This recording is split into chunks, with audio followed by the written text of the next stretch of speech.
Hello guys, may kumakalat nga pala na picture no sa elevator. Okay, para sagutin ko na po ha, para matapos na to. Hindi po si Deeds yun, tsaka si Bonifacio. Okay? Kami po ng girlfriend ko yung nasa picture na yun. Okay? Naglabas ng reaksyon ang ina ni Andrea Brillantes na si Belle Brillantes kaugnay ng mga akusasyong ipinupukol sa kanyang anak.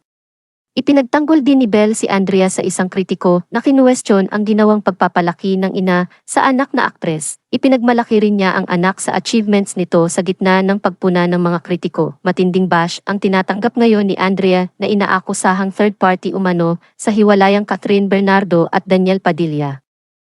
Mag-asaran tayo dito. Wala kayong makukuha sa akin, banat ni Bea sa mga kritiko nila ni Andrea. Humirit pa si Bea na noong ipinagtatanggol niya si Andrea ukol sa ex-boyfriend ng huli na si Rixie Rivero ay sinasabihan siyang manahimik na lang at tinawag pang sawsawera. Ngayon naman daw ay hinahanapan siya at si Andrea ng reaksyon hinggil sa latest issue na kinasasangkutan ng huli. Reply ng ina ng aktres, published as is, paano? Napagtapos niya sa school mga kapatid niya, nakapagpagawa ng bahay, may sariling negosyo, ikaw anong ambag mo sa mundo? Nagsunod-sunod din ang iba pang hindi magagandang paratang ng netizens kay Andrea, kaugnay ng breakup ng Katniel. Tila burado na rin ang sagot ni Belle sa netizen. Noong Biyernes naman ay may reaksyon ang close friend ni Andrea na si Bea Bores. Tinanong ng netizens si Bea kung bakit nananahimik si Andrea ukol sa issue. Patutsada pa niya sa mga pang-intriga, bahala kayo dyan lahat magkagulo. Klarong reaksyon ito ng ina sa matinding bashing na natatanggap ng anak kaugnay ng hiwalayang Catherine at Daniel. Sa comment section, may isang netizen na tinanong si Belle kung anong klaseng pagpapalaki ang ginawa niya sa ina. Tanong ng netizen, published as is, paano mo kaya pinalaki si Andreno? Sinagot ito ni Belle na inisa-isa ang nagawa ni Andrea para sa sarili at pamilya. Caption ni Belle, published as is, so much hatred in the net these days. We turned into bunch of savages. Spread all that hate and lies. This negativity will not break Emu's spirit. I am thankful for being alive. Emu kids and our mom being healthy. I'm surrounded by people with so much love and compassion. Hate is baggage. Life is too short to be angry all the time. I may not be getting the numbers that I'm aiming, but I shall compete again tomorrow. I will finish this competition. Tila unbothered queen ang peg ni Belle na sa kabila ng matitinding paratang sa anak ay patuloy sa pagtitrain bilang isang free dive athlete. Malaman ang kanyang IG post noong December 2, 2023 dahil nag-react siya sa anyay pagpapakalat ng hate and lies at negativity. Nag-post si Belle ng larawan kasama ang kanyang coach na may hawak na scoreboard sa ginagawa niyang free dive training. Hindi na malilimutan ni Andrea Brillantes ang petsang Nobyembre 30, 2023, ang 168 birth anniversary ng bayaning si Andres Bonifacio na kapareho ng initials ng kanyang pangalan. Ito kasi ang araw na dinurog ng husto ng netizens ang pagkatao ng kapamilyang actress ilang minuto matapos kumpirmahin ni Catherine Bernardo sa pamamagitan ng isang opisyal na pahayag na hiwalay na sila ng kanyang boyfriend na si Daniel Padilla. Kinuyog na si Andrea ng mga tagahanga ng Katniel. Kailangan din niya ng wastong paggabay mula sa mga profesional para hindi siya talunin ng depresyon.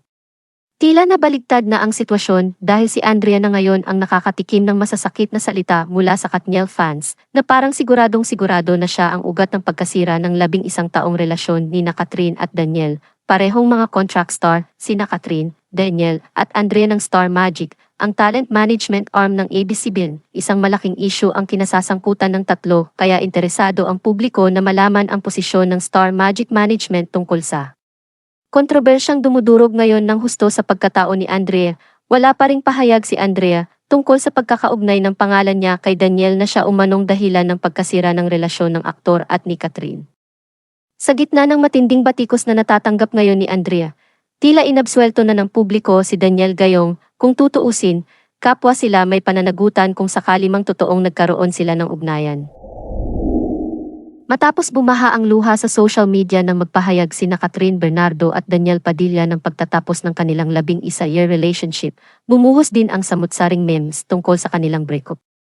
Yup, that's Pinoy humor at its best, sa harap man ng mga kalamidad, sakuna, at iba pang malulungkot na pangyayari, nagagawa pa rin nating tumawa. Sabi nga, laughter is the best medicine. Lalo na kung ang apektado ng sakit ay ang mga damdamin. Ang una raw pinaka-apektado sa Katniel breakup ay ang dakilang supremo, na idol pa naman yata ni Daniel. Himutok ni Gat Andres Bonifacio, bakit daw naman sa birthday pa niya itinaon ang paghihiwalay? Kung malakas naman ang iyak ng baboy ng Katayin, kahit nilitson na ito ay lumuluha pa rin dahil sa lungkot sa nangyari, hindi sa kanya, kundi sa Katniel. Pero dahil Pasko ngayon at kahit hindi masyadong malamig ang simoy ng hangin, dapat ay masaya ang bawat damdamin, paalala ni Jose Marichan. Inistorbo ninyo siya ng maaga at August pa lang ay pinasisilip na sa inyong mga walls, kaya move on na tayo sa hiwalayang Catherine at Daniel, and let's sing Merry Christmas and a Happy Holiday. At kung nag-emote si Gat Andres Bonifacio, dahil na overshadow ng Katniel breakup ang kanyang special day, chill lang si Dear Jose Rizal. Umabot man sa Rizal Day sa December 30 ang pagluluksa ng sambayanan sa naging hiwalayan, handa siyang ipaubaya sa dalawa ang limelight. After all, ibinuwis nga niya ang sariling buhay para sa kalayaan. Happy naman daw si former Senator Juan Ponce Enrile sa panibagong milestone sa kanyang napakahabang buhay at pagiging immortal. Sa dami ng nasaksihan niyang hiwalayan sa kasaysayan ng mundo, naabutan pa rin niya ang kina Catherine at Daniel. May netizen namang nagsabi na akala raw niya ay hanggang katapusan ang idol niyang magjowa. Pero hirit ng isang kapwa netizen, eksakto naman na katapusan. Dahil November 30 naganap ang breakup, may nagdeklara naman na ang December 1 ay no classes all levels. Ang okasyon, Katniel Breakup Day. Tiyak nga namang maraming magluluksang estudyante, lalo na ang naging fans ng She's Dating the Gangster Stars. Ang breakup din umano ang dahilan kaya inilipat ang Bonifacio Day noong November 27. Mukhang may manghuhula sa Malacanang at naforisi na ang magiging kaganapan bago naglabas ng kalendar ng Philippine Official Holidays ngayong 2023, maging ang biyahe ni President Ferdinand Marcos Jr. sa Dubai, United Arab Emirates ay nakansela. May intel report daw kasing natanggap na maghihiwalay na ang Katniel sa araw ng flight ni BBM. For once, pun intended, medyo credible ang source ng intel na ito, apektado rin maging ang the superstar na si LeBron James. Sa tindi ng kanyang pighati, hindi raw muna maglalaro kahit wala naman siyang injury. Isang creative netizen naman ang ginawang letter of resignation ang naging statement ni Catherine sa nangyaring breakup.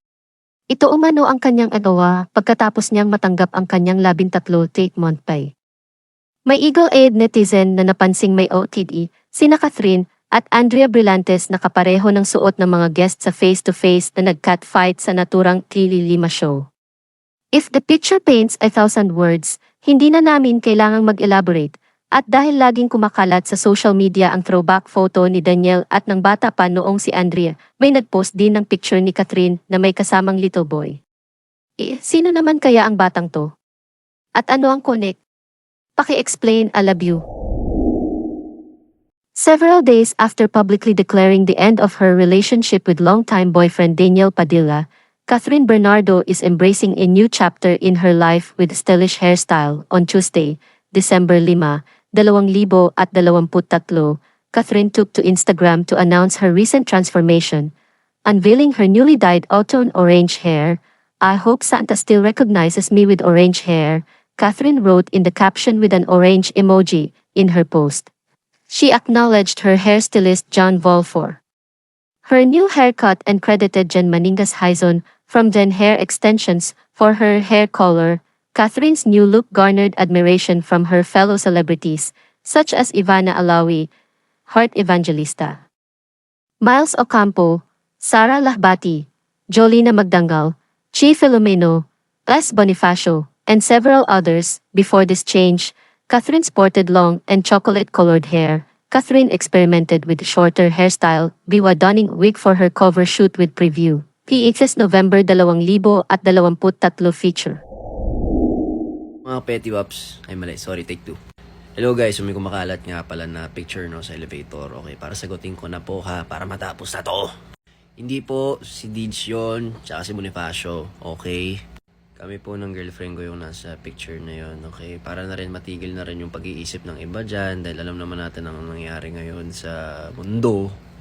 Pati ako gunaw na gunaw. Catherine Bernardo and Daniel Padilla have broken up after labing isa years of being a couple. On social media, Daniel has been accused of cheating on Catherine with Andrea Brillantes. Both parties have not yet addressed those rumors. Amid the rumors and allegations, influencer Cyan Geza posted a photo of a guy and a girl together in an elevator, with their backs facing the camera. Many people assume that Cyan posted a photo of Daniel and Andrea together. However, Jerome David clarified on his Facebook account that the viral photo actually shows him and his girlfriend.